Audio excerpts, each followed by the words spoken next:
Hello everybody and welcome to today's edition of the Daf Yomi. Today's tractate is Tractate Menachot Daf 101 Amud Aleph. So let's dive straight in. So it says, one cannot draw a conclusion that these substances can be redeemed, since we do not find a case where an item has been consecrated and so its vessel is redeemed. The Gemara asks, and where is a blemished animal called impure in the Torah? And the Gemara answers, it is taught in a brayta with regard to redeeming an offering that the Torah states, and if it be any impure animal, of which he may not bring an offering to the Lord, then he shall set the animal before the priest, and the priest shall value it, whether it be good or bad. As you, the priest, values it, so shall it be. But if he will indeed redeem it, then he shall add the fifth part thereof to your valuation. Leviticus 27, 11, 13. The verse is speaking of blemished animals that are redeemed, and they are referred to as impure because they are not fit to serve as offerings.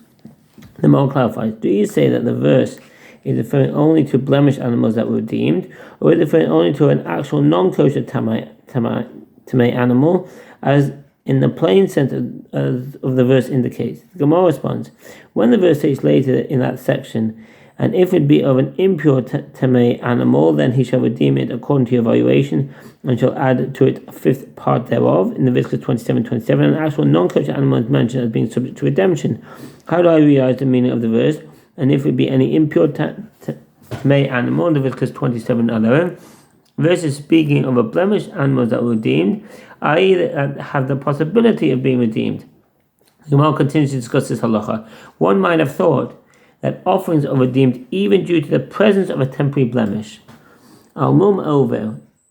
The various types of blemishes that qualify an animal from being used as a sacrifice are stated in the Torah in Leviticus chapter 22 and are explained in the Gemara Tractate Bechorot.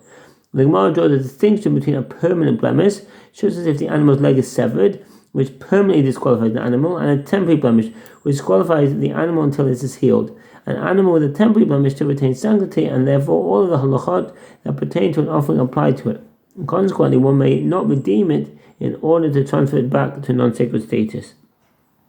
And therefore, the continuation of the verse states, of which they may not bring an offering to the Lord, which is referring to an animal that is not sacrificed to God at all. The verse serves to exclude this animal with a temporary blemish, which is not sacrificed today, while it remains blemished, but is sacrificed tomorrow after the blemish disappears.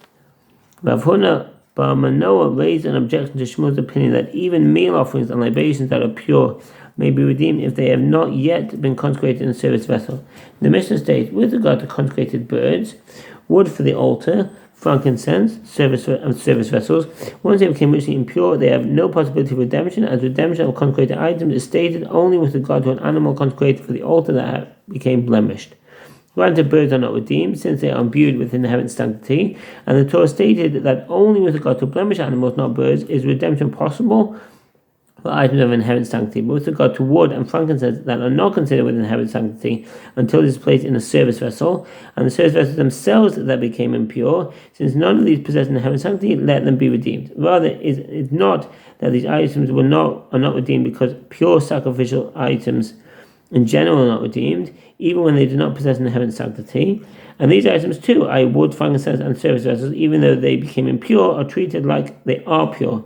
The impurity is incomplete because wood and frankincense are not capable of becoming food, and consequently they should not be susceptible to impurity at all. Rather, the regard for the sanctity of sacred property transforms their status into that of food, which renders them susceptible to ritual impurity. With regard to wood, as long as one does not trim it into logs, it does not become susceptible to impurity. With regard to frankincense as well, as long as it is not consecrated in a service vessel, it does not become susceptible to impurity.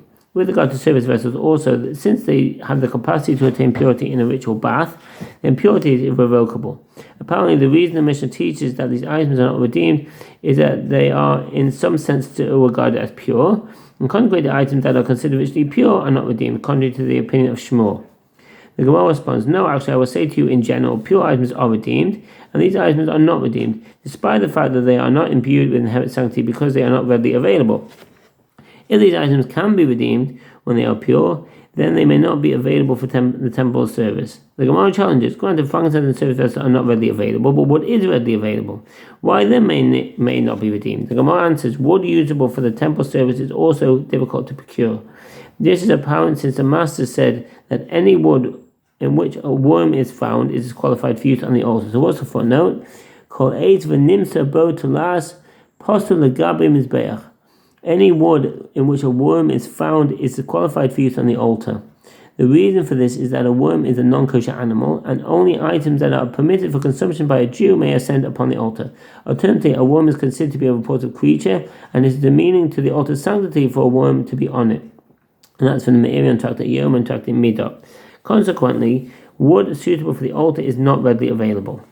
The Gemara continues to discuss the opinion of Shmuel that libations and the flour for meal offerings are redeemed even when pure, as long as they have not been consecrated in a service vessel. But Papa said that if Shmuel had heard that which is taught in the following Braita, he would have retracted his opinion. The Braita teaches, in the case of one who consecrates unblemished animals for temple maintenance, Hamas pis temimim levedek habayis. One who consecrates a kosher, unblemished animal for temple maintenance has transgressed a positive mitzvah. Nevertheless, his act of consecration still takes effect. The animal may be redeemed while it is still unblemished, after the priest assesses its monetary value, and the redemption money is used for temple maintenance. It may be redeemed only on condition that it is used as an offering either by its owner or by someone else who buys it for that purpose. This is because any consecrated item that was fit for the altar at one point in time may never be used for any other purpose, in accordance with the Blight Society in the Gemara, and that's in the Rambam Sefer Haflah, Hilchot Avichin 5.5 rather. And for the altar, they are redeemed only for use on the altar. They may not be redeemed for any other use, in accordance with the principle that any consecrated item that is fit to be sacrificed on the altar may never leave the altar. And even though these animals possess only sanctity that inherit in their value, they are not redeemed, since they are richly pure and fit for the altar. Had Shmuel known this Braita, he would have retracted his opinion. And the Gemara responds, but that is not so. This Braita was heard by him, and he still did not retract his opinion. Rather, he explained it as follows. Didn't you say there, earlier in the discussion of the Mishnah, that the reason one may not redeem wood, frankincense and service vessels that were consecrated for temple maintenance is that since they are not readily available, the sages decree that they are not redeemed. Here too, with regard to an unblemished animal that was consecrated for temple maintenance, since blemishes that disqualify an animal as an offering are common, as even a blemish as insignificant as one on the cornea of the eye also disqualifies the animal. Therefore, blemished animals that are fit to be sacrificed on the altar are not readily available. This is why the sages decree that unblemished animals, even consecrated for temple maintenance, may be redeemed only for use as an offering on the altar. By contrast, meal offerings and libations, which is the subject of Shmuel's statement, are already available and may be redeemed even when they are pure.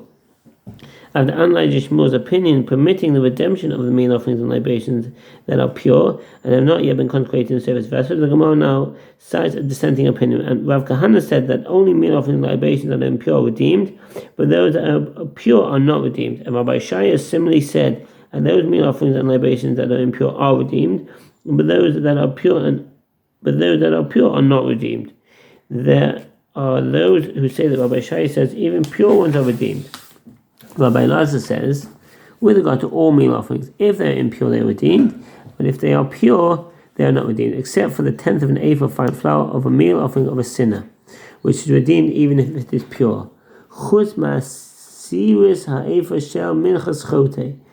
understand that Rabbi Elazar's exception of a sinner's meal offering of a 1/10 of an eighth is an exception to the principle that a pure offering is not redeemed.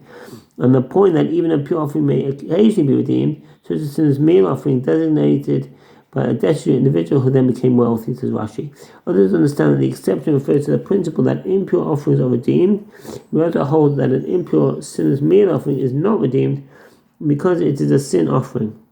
In that case, Rabbi exception is based on the analogy between an offering that is impure and an offering that is blemished. And an animal sin offering that is lost and becomes blemished is left to die and is not redeemed. Therefore, the meal offering that becomes impure is not redeemed either and must be destroyed through burning. Rabbeinu Gershom Mor Hagolah. Fine flour, wine, oil, frankincense, birds, wood, and service vessels that became impure are not redeemed. With regards to libation, meal offerings, this is a halacha only after they've been consecrated in a service vessel. But if they became impure beforehand, they are redeemed. None of these items are redeemed if they are richly pure, except for the meal offering of a sinner before it is consecrated in a service vessel, which may be redeemed. This ruling is according to the opinion of Rabbi Lazarus Rambam Sefer Avod Hilchot Sur Mizbeach 6.5, which is redeemed even if it is pure. The reason for this is that the Torah stated with regard to an extremely destitute individual who brings a tenth of an ephah of fine flour, and the priest shall effect the atonement for him for his sin, mahatato. It's in the Hebrew, mechataso. He has sinned of one of these, and it should be forgiven, and it should be forgiven for him. Leviticus 5:13. By contrast, with regard to a wealthy person who brings a lamb as a sliding scale offering, the verse states, and the priest shall effect atonement for him from his sin,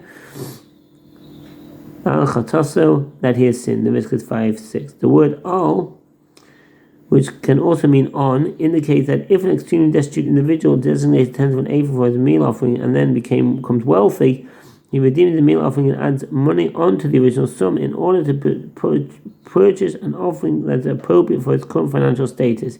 In that case, the meal offering is redeemed even if it is pure. The Gemara cites another statement of Rabbi Shaya says, I heard that according to Rabbi Shimon, when one rendered a meal offering pig or by sacrificing it with the intent to consume it beyond its designated time, it is not susceptible to the richness and purity of food.